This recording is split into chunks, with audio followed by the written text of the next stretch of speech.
Hi guys, welcome to Legal After College YouTube channel. और आज का हमारा ये जो वीडियो है ना, ये एक बहुत ही स्पेशल वीडियो होने वाला है। स्पेशल क्यों? क्योंकि अभी तक जो भी हमने बात करी थी अपने यूट्यूब चैनल पे या जो भी हम वीडियोस लेके आए थे ना, that was all for the CLAT PG 2026 aspirants. 2027 के एस्पिरेंट्स के लिए ना ये पहला वीडियो हम लेकर आ रहे हैं आज, क्योंकि 2026 के बच्चों का तो डेटा बहुत ही करीब आने वाला है। उन्होंने जो भी साल भर मेहनत करी थी, जो भी नॉलेज गेन करी थी ना, उसको अब इम्प्लीमेंट करने का टाइम आ गया है ऑन 7th और 14th ऑफ दिसंबर। उनका डेटा बहुत ही पास आने वाला है। And you know it is a saying that CLAT PG examination जो कि पढ़ाई के बारे में नहीं है, but it is more about कि आपने जितना भी पढ़ा है उसको आप अंडर प्रेशर अप्लाई कितने अच्छे से कर पाते हैं। क्योंकि लिमिटेड टाइम होता है एग्जामिनेशन में, सिलेबस बहुत ही वास्ट है आपके पास, तो उसको आप कितने प्रॉपरली उस टाइम पे याद कर पाते हो या फिर रिमेंबर कर पाते हो और उस टाइम पे कितने अच्छे से उसको अप्लाई कर पाते हो। This examination is more about that. So first of all coming on to the video का जो थंबनेल आपने देखा, थंबनेल में लिखा था that biggest advantage for CLAT PG 2027 aspirants. वो एडवांटेज क्या है? उनके पास एक बहुत ही बड़ा एडवांटेज ये है कि उनके पास अभी एम्पल अमाउंट ऑफ टाइम है। उनके पास एक साल से भी ज्यादा का समय है to prepare for this examination, और अंडर पैनिक वाला सिचुएशन से वो बहुत अभी बच सकते हैं। यही अगर वो प्रिपरेशन अपने जनवरी, दिसंबर या फरवरी में चालू करें ना, उनके पास समय कम हो जाएगा। बट अभी उनके पास क्या है कि क्लैट 2026 का साइकिल पास में आने वाला है। पेपर का पैटर्न समझने में, पेपर को समझने में क्या स्ट्रैटेजी होनी चाहिए और कैसे सारी चीजें उनको प्लान आउट करनी चाहिए ना, इसके लिए बहुत अच्छा टाइम है। So you can they can just give their whole this month to plan out their strategy, and December से they can start their full fledged preparation। तो इस वीडियो में ना हम ये भी डिस्कस करने वाले हैं कि आपकी क्या स्टेप बाय स्टेप एक प्रैक्टिस स्ट्रैटेजी होनी चाहिए, जिसके लिए आई एम वेरी श्योर कि अगर आपने ये स्ट्रैटेजी फॉलो करी ना, तो आपको रिवाइज करने में एट द लास्ट मोमेंट आपको रिवाइज करने में ज़्यादा टाइम वेस्ट नहीं करना पड़ेगा। क्योंकि आपके अगर आप इस स्ट्रैटेजी के थ्रू चलोगे ना, तो आपके जितने भी कॉन्सेप्ट्स हैं, जितनी भी थ्योरीज हैं या केस लॉ समरीज है ना, आपके दिमाग में बहुत सही तरीके से बैठ जाएंगी। क्योंकि यहाँ पे ना अपन आपके मेन फाउंडेशन पे फोकस करने वाले हैं, जो आपका बेस होने वाला है ना क्लैट पीजी का, उस पर ज्यादा अपन फोकस करेंगे। So let's start the video. First of all advantage मैंने आपको बता दी, मैक्सिमम टाइम आपको यहाँ पे मिलेगा। ठीक है, ये आपकी बहुत बड़ा मैं बोलूंगी बहुत बड़ा एडवांटेज है आपके पास इस चीज का। इसके बाद coming on to the exam pattern, मतलब ये वीडियो मैंने बहुत ही ना उन बच्चों के लिए बनाया जो मतलब बिल्कुल क्लैट पीजी के प्रिपरेशन का सोच रहे हैं, तो मैंने यहाँ पे बहुत ही स्क्रैच से सारी चीजें इसमें बिल्डअप की है। So first of all coming on to the exam pattern, बहुत ही नॉर्मल है। 120 मिनट्स आपको यहाँ पे मिलते हैं और ये एग्जाम पूरा आपका एमसीक्यू बेस्ड रहता है। आपको 120 ही क्वेश्चन मिलेंगे 120 मिनट्स में, जिनको आपको सॉल्व करना पड़ेगा। दैट इज 2 घंटे का आपका पेपर रहेगा। 2 घंटे में आपको उसको 2 घंटे में आपको 120 क्वेश्चन सॉल्व करने पड़ेंगे। Coming on to negative marking, अगर आपने सही जवाब दिया तो आपको +1 मिलेगा। वही अगर आपने कोई भी एक रॉन्ग आंसर दिया तो आपको उसके लिए 0.25 की नेगेटिव मार्किंग मिलेगी यहाँ पे। ठीक है, this is all about the examination pattern कि आपको किस तरीके का आपका एग्जाम पैटर्न होने वाला है क्लैट पीजी के लिए। Now coming on to the starting strategy कि अपन इसको कैसे स्टार्ट कर सकते हैं। 12 मंथ्स का आपके पास टाइम होने वाला है, मिनिमम 12 मंथ्स का। अगर आप नवंबर, जैसे आज की तारीख है, अगर आप अभी से प्लान आउट करते हो तो आपके पास अराउंड अभी 13 से 14 महीने का टाइम आपके पास है। मिनिमम 13 महीने तो आपके पास अभी है प्रिपरेशन करने के लिए आपके। सो यहाँ पे अपन मेजरली फोकस किस चीज पे करेंगे? Build a strong foundation. First अपना जो स्ट्रैटेजी का स्टेप है that is build a strong foundation. Foundation कैसे बिल्ड करना है? फाउंडेशन कैसे बिल्ड करना है? पहले तो अपने कोर सब्जेक्ट पे आप फोकस करो, जो आपके कॉन्स्टी हो गया, आईपीसी हो गया, कॉन्ट्रैक्ट हो गया, इनको प्रॉपरली समझना है अपन को। जबकि कोर थ्योरीज हो गई, लैंडमार्क जजमेंट्स हो गए, या फिर मोस्ट इंपॉर्टेंट केसेस जो पहले हो चुके हैं, उनको प्रॉपरली अपन को समझना है। यहाँ पे आपको कुछ भी प्रैक्टिस नहीं करना, कुछ भी रिवाइज नहीं करना, ना कुछ एनालाइज करना, ना पीवाईपीस देखना, कुछ भी नहीं देखना आपको इस टाइम पे ना सिर्फ अपने फाउंडेशन पे फोकस करना है। क्योंकि ये जितना स्ट्रॉन्ग रहेगा ना, उतना ही आपको लास्ट मोमेंट पे हेल्प मिलेगी। when you are in the last phase of your examination ना, जब बिल्कुल आपका अक्टूबर या नवंबर का टाइम होगा, जब आप रिवाइज करने बैठोगे तो आपको वहां बहुत मेहनत मिलेगी, क्योंकि आपका फाउंडेशन बहुत स्ट्रॉन्ग है। तो ये वाला पार्ट हो गया। तो स्टार्टिंग के 3 से 4 महीने आपको अपना देना है सिर्फ फाउंडेशन बिल्ड करने में। ठीक है, ये वाला पार्ट अपना जब कंप्लीट हो जाएगा, then we will come on to the case law summaries, the game changer. जो बोलते हैं ना केस लॉ समरीज को, द गेम चेंजर। अगर आपने ये प्रॉपरली याद कर लिया तो आपको जरूरत ही नहीं है कुछ और किसी और चीज पर ध्यान देने की। Game changer. ये अपन को कब प्रिपेयर करनी है, आपका फाउंडेशन कंप्लीट हो चुका है, आपने 3 से 4 महीने अपनी कोर थ्योरीज और इन सब पे लगा दिया, आपकी लॉ की नॉलेज बहुत ही फ्रेश है, आपने सारे सेक्शंस पढ़ लिए, आपने सारी थ्योरीज पढ़ ली, आपके दिमाग में ना बहुत सही तरीके से बैठी हुई है, उनका आपको रिवाइज करने की जरूरत नहीं पड़ेगी। तो आपकी जो केस लॉ समरीज है ना, आपको वो याद करने में ना बहुत ईजी हो जाएगा। कैसे? क्योंकि वहां पे ना बहुत इजीली सारे सेक्शंस को कनेक्ट कर पाओगे विद ईच केस, वहां पे आप सारे लैंडमार्क जजमेंट से बहुत इजीली समझ पाओगे, क्योंकि you have given that much time in building your foundation, तो आपको ना आपके बीच के अब आगे के स्टेप्स में इतनी मेहनत नहीं करनी पड़ेगी। तो यहाँ पे this should be a recurring process मेरे हिसाब से। केस लॉ समरीज आपको नहीं छोड़नी चाहिए टिल द डेट आपका एग्जाम नहीं हो जाता, आपको प्रिपेयर करते रहना चाहिए। फिर भी मैं बोलूंगी कि आफ्टर 3 to 4 months जब आपने कर लिए तो आपको 5 to 8 months चलिए ले लेते हैं यहाँ पे कि आपको इस पे अपने फोकस करना है, सिर्फ केस लॉ समरीज पे ध्यान देना है। खूब केस लॉ समरीज देखिए, समझिए, कैसे आप उनको कनेक्ट कर पा रहे हैं अपने फाउंडेशन से, आपको उस पे फोकस करना है। ठीक है, ये हो गया। इसके बाद let's come on to the practice section. यहाँ पे आपका आ गया प्रैक्टिस एंड सेल्फ एनालाइज करना है अपने आप को, जो भी आपने 8-9 महीनों में यहाँ पे जितनी भी मेहनत करी है, उसके बाद आपको आती है प्रैक्टिस। ये आपको कब करनी है? अपने लास्ट के 9 to 11 months में, 9 to 11 months में आपको ये प्रैक्टिस करनी है। इसके पहले आपको पीवाईपी अगर आपको देखने का टाइम मिल रहा है आप देख सकते हैं, बट प्रैक्टिस के लिए आपको उस टाइम पिक नहीं करना उनको, उस टाइम तो आप सिर्फ केस लॉ समरीज पे ध्यान दीजिए। Practice self analyse plus case law summaries. अगर आपको लग रहा है कि आप अपने इतने टाइम में उसको प्रिपेयर नहीं कर पाए तो you can just keep it simultaneously, आप केस लॉ समरीज को भी देखते जा रहे हो। ऐसा प्रैक्टिस करना है। प्रैक्टिस कैसे करना है? मॉक्स देना है बहुत सारे, जितने मॉक्स तो उतने कम है। पीवाईपी को समझना है, यहाँ पे पीवाईपी एनालाइज करना है, कैसे कैसे क्वेश्चंस आए हैं, कैसे चीजें आपके पास, मतलब किस टाइप के क्वेश्चंस आए हैं, कौन से सेक्शन से आए हैं, किस टाइप के केसेस आए हैं, एक्सेट्रा एक्सेट्रा, वो सब आपको समझना है। इसके बाद ये जितने मैंने आपको चीजें बताई, पीवाईपी एनालाइज करने का और कितने कौन से सब्जेक्ट से किस टाइप के क्वेश्चन आए, ये आप हमारी चेकलिस्ट से समझ सकते हैं। जो एलईएसी की चेकलिस्ट है, एलईसी के स्टूडेंट्स को तो पता होगा कि मैं किसकी बात कर रही हूँ, बट जो एलईसी की चेकलिस्ट है उसको अगर आप देखेंगे ना, उसमें हमने बहुत ही सही तरीके से लास्ट 5 to 6 साइकिल्स का हमने बहुत सही तरीके से चेकलिस्ट के तौर पे हमने हर सब्जेक्ट का वो बना के रखा है कि किस सब्जेक्ट से कितने क्वेश्चंस आए थे, कितने मार्क्स के आए थे, कौन कौन से ईयर में आए थे। तो वहां पे आपकी बहुत मेहनत बच जाएगी अगर आपने मेरी चेकलिस्ट देख ली एक बार। मैं उसका लिंक भी नीचे पिन कर दूंगी, तो आप just have a look at the checklist, आपको ये पार्ट बहुत ईजी हो जाएगा। You can just save it and use it for that. 2026 का पेपर भी होगा तो उसको भी हम ये चेकलिस्ट में ऐड करने वाले हैं। ठीक है, ये तो बात हो गई आपके रोड मैप की। अब now coming on to the resource की, ये स्ट्रैटेजी तो बना ली, बट इस स्ट्रैटेजी के अकॉर्डिंग भी तो आपको सारे रिसोर्सेज मिलने चाहिए। आपकी जो क्लासेस हैं, आपके जो टेस्ट हैं, वो सब आपको इसी फॉर्मेट के थ्रू मिलनी चाहिए, तब तो मतलब है। वरना आप अपनी सेल्फ स्टडी कर रहे हो इस फॉर्मेट के अकॉर्डिंग और आपकी पढ़ाई या फिर जो भी इंस्टीट्यूट से आप प्रिपेयर कर रहे हो वो जा रही है कोई और तरीके से। तो इसके लिए लीगल एज आफ्टर कॉलेज ना has launched it's very first batch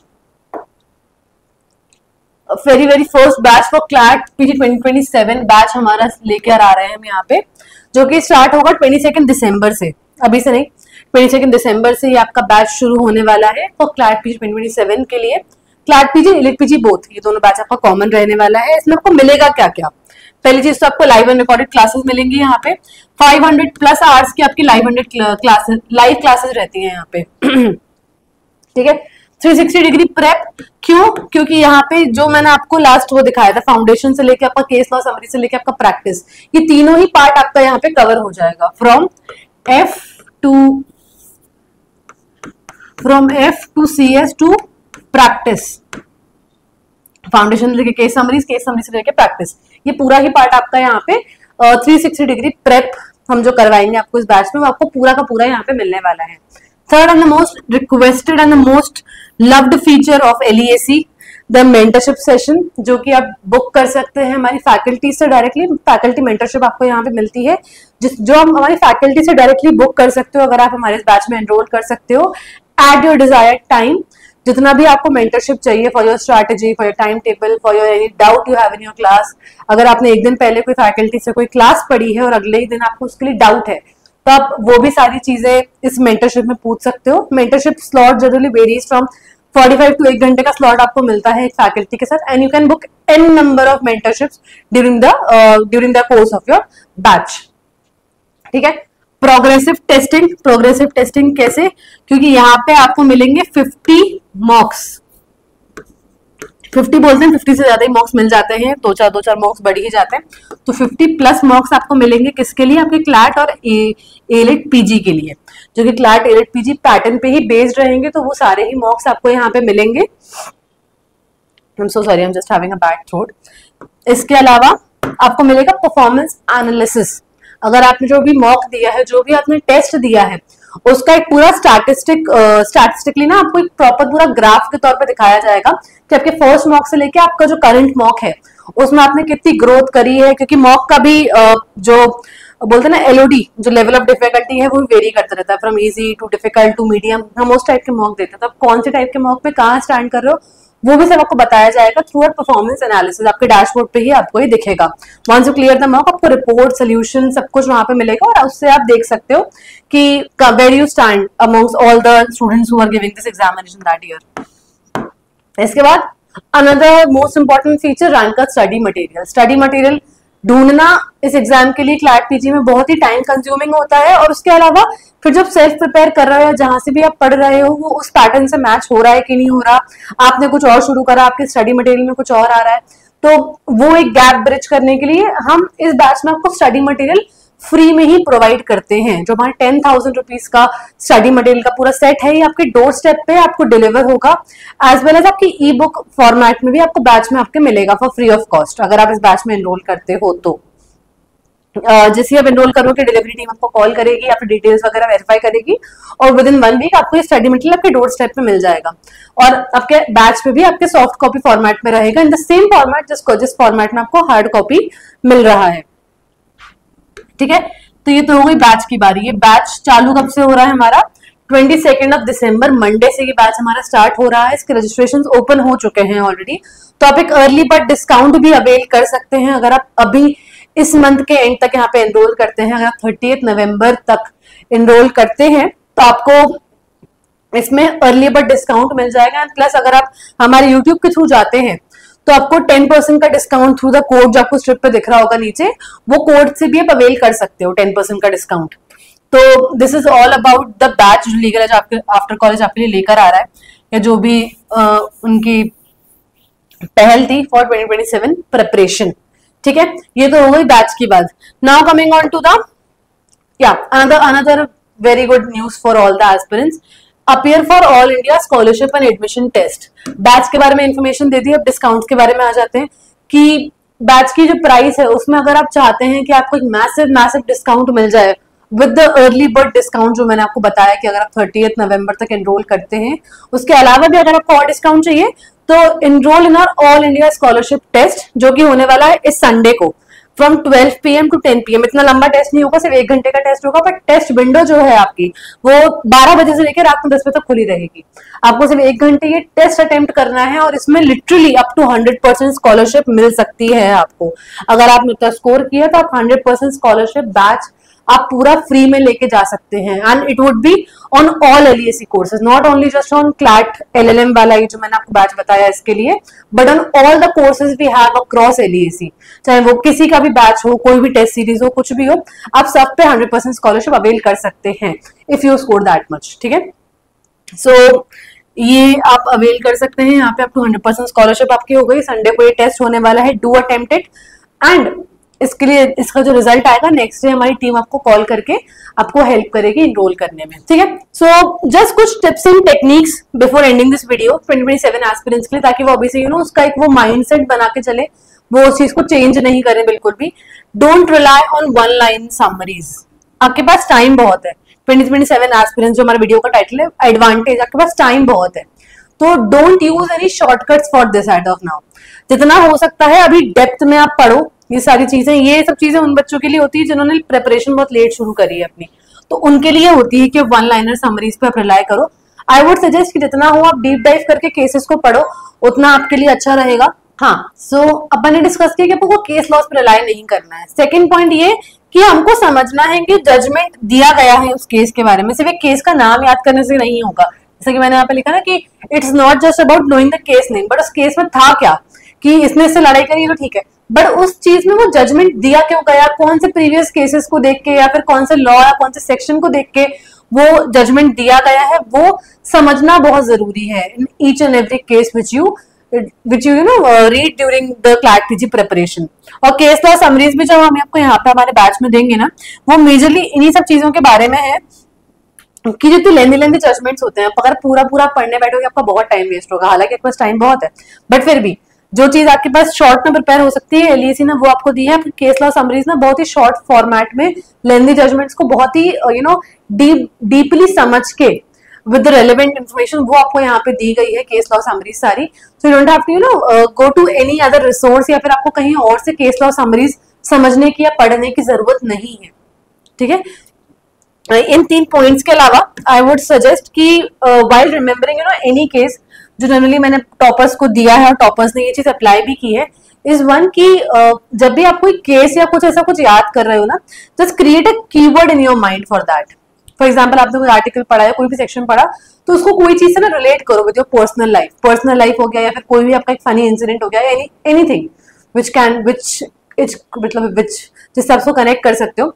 just pick up anything like that and उसको ना उससे कनेक्ट करो, ताकि ना आपको बहुत जब आप एग्जाम में या फिर देने जाओगे या फिर जब भी आप रिवाइज करने बैठोगे ना, विद दैट जस्ट कीवर्ड आपको वो केस पूरा याद आ जाएगा। You don't have to jot down और रटना नहीं है अपन को पूरी कोई भी चीज, क्योंकि आप उसको कनेक्ट करके पढ़ोगे तो आपको बहुत जल्दी वो चीज याद आएगी। This is one of the thing जो मैंने टॉपर्स को भी बोली और टॉपर्स ने इसको अप्लाई किया और उनका मतलब एग्जाम में इतने प्रेशर के टाइम पे ना उनको वो चीज याद आई है through this technique. This is one of the very useful techniques जो मैं 2027 aspirants को बता रही हूँ। So this video was whole about 2027 के aspirants only। कैसे प्रिपरेशन शुरू करना है, क्या स्ट्रैटेजी है, क्या रिसोर्सेज है, वो सारी सब चीजें मैंने आपको बता दी हैं। कैसे जो बैचेस मैंने आपको बताए हैं, बैचेस के क्या क्या फीचर्स हैं, क्या क्या आपको सारी चीजें मिलेंगी and how it would help you in your 360 degree preparation, वो मैंने आपको बताया है। स्कॉलरशिप टेस्ट के बारे में मैंने आपको बताया है। इसके अलावा अगर आपको कोई भी चीज में जरूरत है हमारी और आपको कोई डाउट पूछना है, आपको स्ट्रैटेजी समझना है, अगर आप एनरोल करना चाहते हैं, आपको हमारे काउंसलर से बात करनी है, कुछ भी अगर आपको चाहिए, सो you can definitely drop a comment in the box below.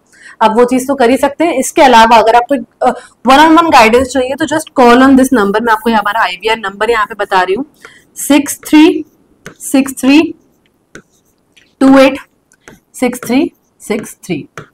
ये हमारा IVR नंबर है, इस पे आप कभी भी कॉल कर सकते हो और 1-on-1 गाइडेंस ले सकते हो हमारे काउंसलर से, हमारे मेंटर से, आपके बैच के बारे में, आपकी कोई भी प्रिपरेशन के बारे में। अगर आपको कोई भी गाइडेंस चाहिए आप इस नंबर पे कॉल कर सकते हो कभी भी। ये हमारा IVR नंबर है, हमारे एक्सपर्ट आपसे कनेक्ट करेंगे and will help you with anything, any help you need. अगर आपको एनरोल करना है, बैचेस के बारे में समझना है, कोई भी, अगर आपको स्कॉलरशिप टेस्ट देना है, जो भी आपको करना है, आप इस नंबर पे कॉल करके बात कर सकते हो उनसे। So I hope this video was helpful for you guys, you had a great time and 2027 aspirants के लिए एक बहुत ही इंपॉर्टेंट वीडियो है, क्योंकि उसको देख के वो समझ सकते हैं कि how to start their preparation, क्योंकि यहाँ बहुत स्क्रैच से मैंने सारी चीजें बताई हैं। So I hope you guys had a good time and stay tuned for more such content and subscribe to our channel. Thank you so much.